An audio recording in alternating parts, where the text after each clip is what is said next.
In the beginning, 1. In the beginning there was nothing, a completely dark, empty void with no stars or planets, a formless universe. 2. The earth was formless and dark, and the Spirit of God moved over the waters.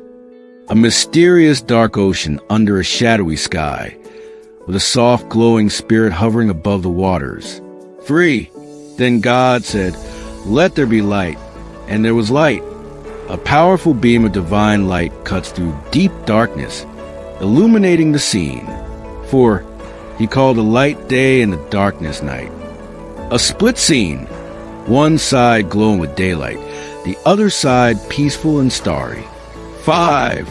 That was the first day, a glowing number 1, hovering over the early earth, with light and darkness dividing it. On the second day, God created the sky to separate the waters above from the waters below. A beautiful sky stretching between ocean waters and fluffy clouds, showing divine separation. He called the sky heaven. A majestic sky seen with soft rays of sunlight and a serene, heavenly glow. 1. On the third day, God gathered the waters to reveal dry land. Rolling waves parting to show fresh land emerging, like an island forming from the sea. He called the dry land earth and the water seas.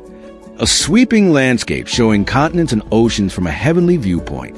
Then, he created plants, trees, and grass, each with seeds to grow more of its kind. Sun, moon, and stars.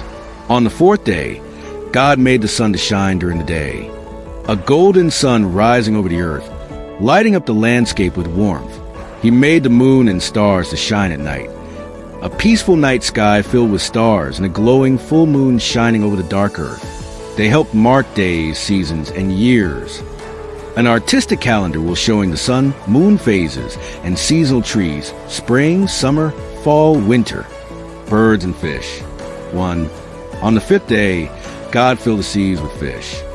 A colorful underwater scene teeming with fish, whales, and coral reefs, and the sky with birds. A clear blue sky with flocks of birds flying in formation over a green landscape. He blessed them and said, "Be fruitful and multiply." Fish laying eggs, birds building nests, life growing and expanding joyfully. Animals and humans.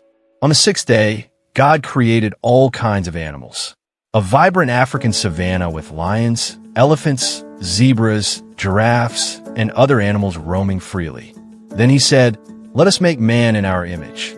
A glowing heavenly light forming the shape of a man and woman from dust and spirit. So God created man and woman in his own image. Adam and Eve standing peacefully in nature, reflecting beauty, strength, and harmony. He gave them rule over the animals and told them to care for the earth and multiply. Adam and Eve surrounded by friendly animals, planting seeds and looking over the land. A day of rest. On the seventh day, God finished his work.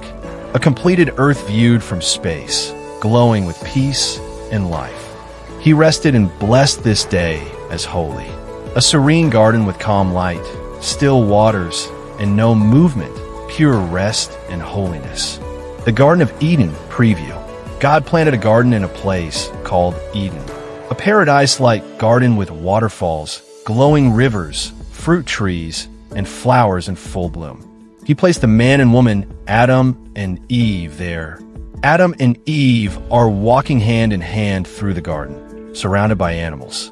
They lived in peace with nature and walked with God.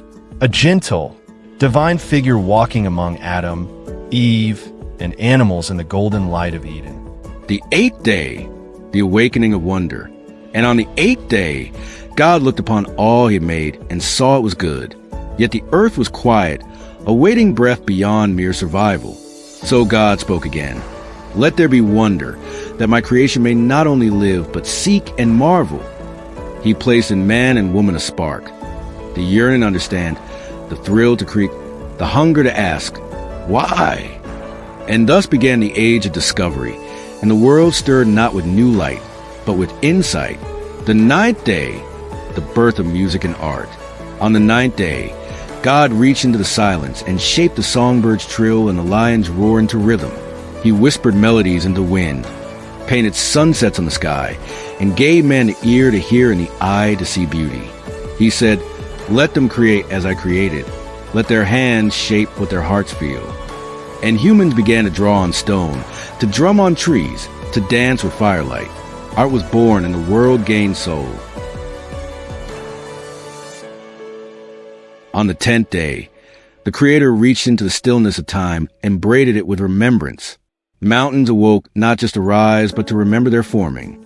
Oceans shimmer with echoes of stars, reflecting not only light, but moments. From dust and dream, memory was born, an unseen tapestry that allowed stone and soul alike to carry stories. And in every leaf and stream was etched the first whisper of history, the singing bones. On the 11th day, the Creator sang into the bones of all living things. The song was not heard by ears, but felt by marrow. It was rhythm, instinct, and destiny. Birds knew where to fly before their wings had strength. Trees stretched toward the sun with a longing older than seed.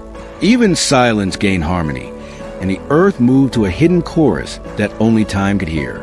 Thus was the gift of calling each creature with a song only it could fulfill. On the 12th day, the Creator turned from light and shaped shadow, not as evil, but as balance, not as fear, but as depth. For every mountain, a valley, for every sunrise, a twilight. Shadows dance at the feet of truth, giving form to mystery. And so, humanity was given the twin gifts of wonder and restraint, to chase the light, but know it more deeply through the grace of shade, the whisper of choice. On the 13th day, the Creator released a final wind, a soft whisper that wrapped itself around all hearts. It spoke not in command, but in invitation. The trees could now choose when to bloom, the rivers how to carve their paths. And humankind was given will, a power so delicate it could create or destroy, love or wound, build or burn. And so, with trembling joy, the Creator stepped back for the world now had a voice not even a divine could predict.